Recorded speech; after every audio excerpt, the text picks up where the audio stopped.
This is Dr. Lubna Fatima, Senior Lecturer from Department of Public Health Dentistry, and I am here to indulge with the knowledge of history of fluorides. So, in my presentation, I am going to tell you from scratch what are the years involved in the history of fluoride, what are the authors involved, and what is the public health significance. So, starting with in 1529, Georgius Agricola was the first person to introduce fluorspar as a flux. And later, after 360 years later, in 1886, Frederick Henry Moissan was the first person to isolate fluoride.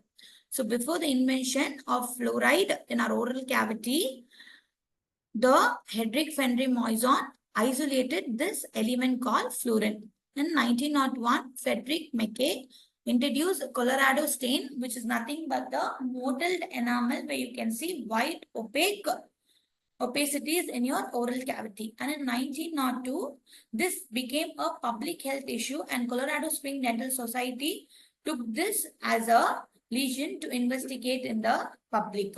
And in 1905, Mackay again moved to Laos to practice orthodontics. And in 1908, Odontological Society planned to perform camps where they were aware that this stain might become a very alarming significance to the public and it might go to the peak. So in 1909, Mackay, Isaac Burton and Fleming together examined 2,945 children in public school of Colorado Springs, where he discovered 87.5% of the children native to area had mottled enamel. So here, mottled enamel, they refer to the opacities in our oral cavity. So nearly in 100 people, 87.5% had fluoride.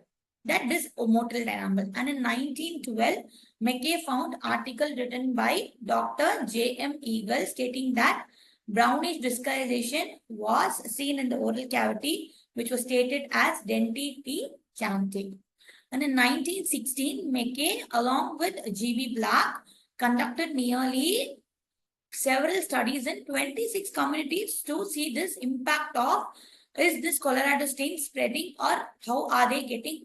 So he conducted several studies. So in 1918, followed by the several studies conducted by Mackay, he confirmed that the main reason for this mottled enamel was the water supply, where the fluoride content in the water was higher than the optimal level, which caused this opaque opacity in our enamel called the mottled enamel. Then followed by in 1931, Churchill was the person who introduced that fluoride levels ranging from 13 to 17 ppm in brucite water. And in same year, remember 1931, shoe leather survey was conducted by Trenley H. Dean, where he isolated 22 cities in 10 states of USA on a total population of 5,824 children. That is 5,824 children.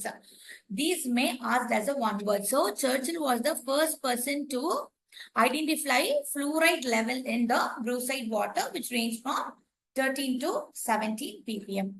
And then moving on to the mottling of enamel at various concentration of fluoride.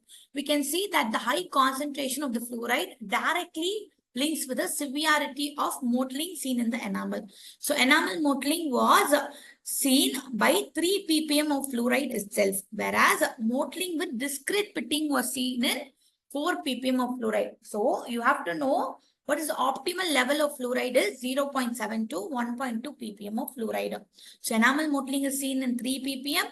Mottling with discrete pitting is seen in 4 ppm. Mottling was less and dull chalky white appearance was seen in 2.5 to 3 ppm, whereas no mottling was seen in 1 ppm. So in this slide, you have to remember that the mottling was first appeared during 2.5 to 3 ppm itself.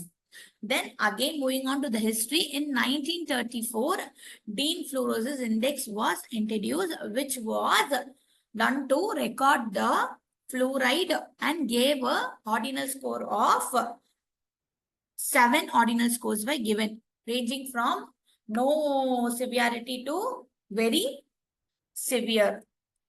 And in 1942, they modified it into Modified Dean Fluorosis Index, where here the ordinal scale was 7 and they further made it as 6.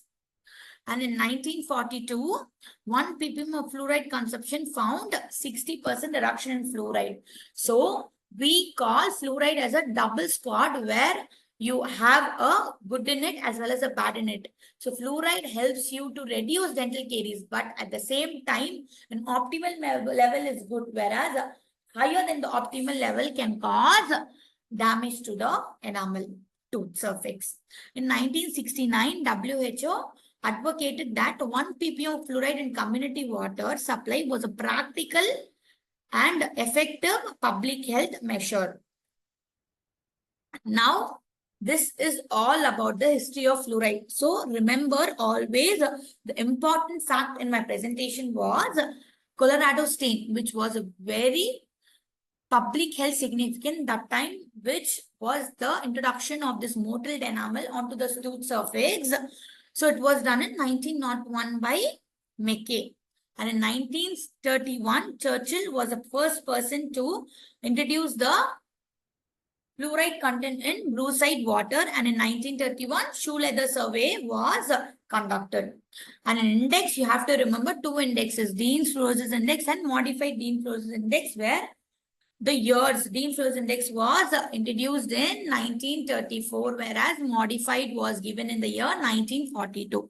Mottling sign 1 ppm, no mottling was seen. In 2.5 to 3 ppm, mottling was less, whereas dark, dull white chalky appearance was seen. More than 3 ppm, enamel mottling was seen. 4 ppm, mottling with discrete pitting was seen. So I'll give you a recap by asking you some MCQs. Just see whether you remember things. So Colorado stain was introduced by Dean, Churchill, Mackay, Knudsen.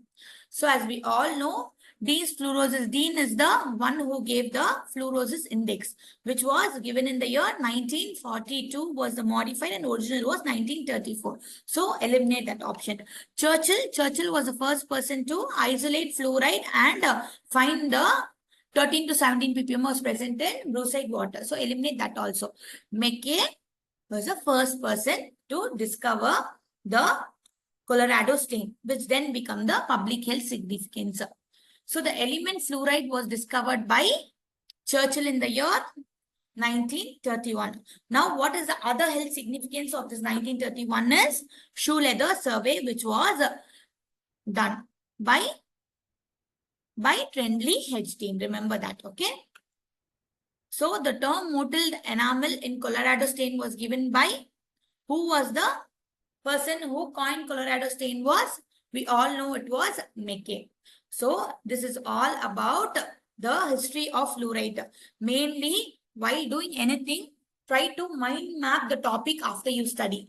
So always when you mind map, the 1 hour which you study will give a collective things of what is really important in the 1 hour you studied. So always go with the flow. Public health significance, if you come, you always need to remember the year and what is the actual health significance related to that particular year. And for index, you need to remember what are the advantages, disadvantages, or indication, contraindication, and what is the ordinal scale present and how many it is present.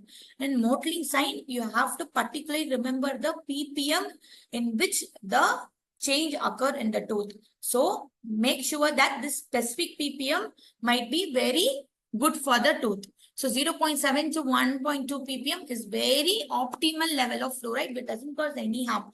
Whereas more than that, so 2.5 was the first ppm which showed a change in the tooth surface where mottling was seen as a dull white chalky appearance. And these fluoride content in the tooth may be also categorized in the severe form, which is more than 8 ppm, into skeletal fluorosis, which is also a public health impact, which might cause very poor health significance onto the person who is affected. So mainly this fluoride was very good in optimal level, whereas higher the fluoride content, it causes harm to the tooth surface as well as systemic effects also. So this is all about history of fluorides. Thank you.